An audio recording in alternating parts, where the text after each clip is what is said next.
vous remercions.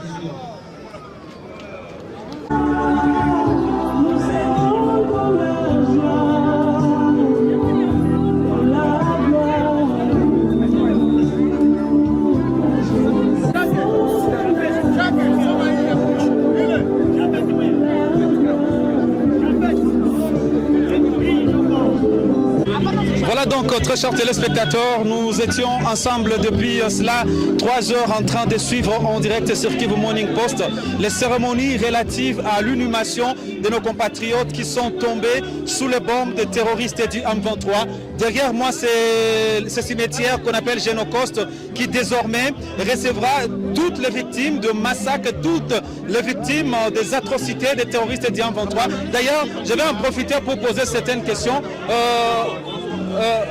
Honorable, bonjour. Bonjour. Nous avons le privilège de vous avoir sur Kivu Morning Post. Pourquoi vous avez préféré être à Goma aujourd'hui pour assister à cette cérémonie? Nous sommes venus à Goma pour les obsèques de nos compatriotes qui ont été lâchement tués par le Rwanda via leurs supplétifs du M23. Ils ont été tués par bombe. Et c'est pourquoi nous sommes venus ici. Si nous sommes ici, nous sommes dans le cimetière Génocoste. C'était pour leur inhumation. Et donc, nous ne cessons de demander à la communauté internationale de condamner. Et s'il faut sanctionner, il faut sanctionner matériellement et physiquement, qu'on voie pratiquement les sanctions qui ont été données au Rwanda et à leur supplétif, le M23. C'est pourquoi, moi personnellement, je suis député national, je suis en train de demander que la communauté, que le Conseil de sécurité des Nations Unies puisse imposer l'embargo sur les armes au Rwanda, comme le Rwanda vient de perpétrer des génocides ici sur le sol congolais contre la population congolaise. Honorable Eric Mumbere-Boinapou à Kivu Morning Post vous remercie. C'est moi qui vous remercie. Alors nous allons pour continuer, mesdames et messieurs, avec des interviews pour prendre des compatriotes qui vont donner leur point de vue par rapport à cette... Bonjour, vous avez un mot à placer?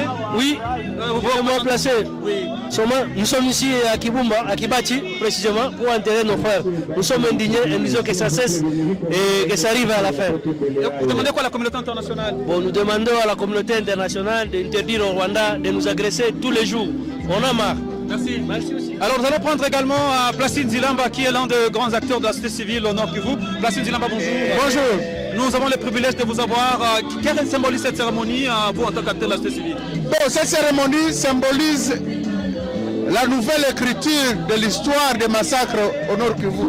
Et les Congolais commencent à écrire par des gestes symboliques l'histoire des massacres qui se commettent silencieusement au nord Kivu, sous le silence coupable et complice de la communauté internationale, mais aussi de tous les États de la région.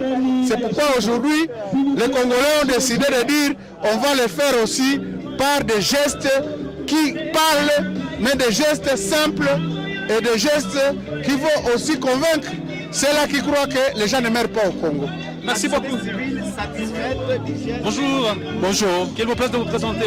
Je suis Christian Bila, chargé de communication de la Fondation Tous Soutenons Félix Antoine Tshisekedi du Nord Kivu. Alors qu'est-ce que cette cérémonie de ces jours symbolise pour vous? En tout cas, mon frère, c'est une interpellation.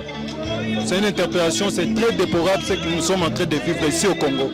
Ça en est de trop, ça c'est la goutte de sang qui déborde de verre des Congolais. Nous disons que les chefs de l'État puissent prendre toutes les actions qui s'y doivent. Parce qu'aujourd'hui, nous avons parlé, la communauté internationale nous dit de ne pas faire la guerre au Rwanda, mais ce sont des Congolais qui sont en train de mourir tous les jours. Nous disons assez. Nous devons engager une guerre avec le Rwanda parce que nous avons fait le lobbying, mais ça n'a pas marché. Parce que ce sont des Congolais qui sont en train de mourir tous les jours. Et de l'autre côté, on nous dit de patienter. Nous en avons assez. Nous en avons marre, ça c'est un ras-le-bol, c'est une interpellation que nous faisons aux membres du gouvernement, qu'ils puissent prendre des décisions qui s'imposent, parce que les Congolais en ont marre de compter leurs morts tous les jours. Merci beaucoup. Merci. Voilà, nous allons poursuivre avec... Voilà, donc derrière nous, mesdames, messieurs, c'est là où sont enterrés les victimes de ces atrocités, ces actes barbares. D'ailleurs, on va peut-être terminer par cette image. C'est là où nos compatriotes, il y a 37 compatriotes qui ont été tués dans cette guerre injuste imposée à la République par le Rwanda, qui vient d'être enterré ici. Donc c'est toute une place qui servira aujourd'hui d'un endroit mythique et qui permettra donc à tous les Congolais de comprendre l'ampleur des actes odieux posés par le Rwanda et qu'il est temps d'agir. Et ça, c'est une interpellation pour la communauté internationale. Voilà donc, très chers téléspectateurs, c'est avec cette vidéo que nous sommes en train de terminer avec ce direct en direct de Kibati où nous sommes venus enterrer nos compatriotes congolais tués en date du 3 mai 2024. Merci à Blaise pour la réalisation. On se retrouve prochainement, mesdames et messieurs, toujours en direct du Nord Kivu.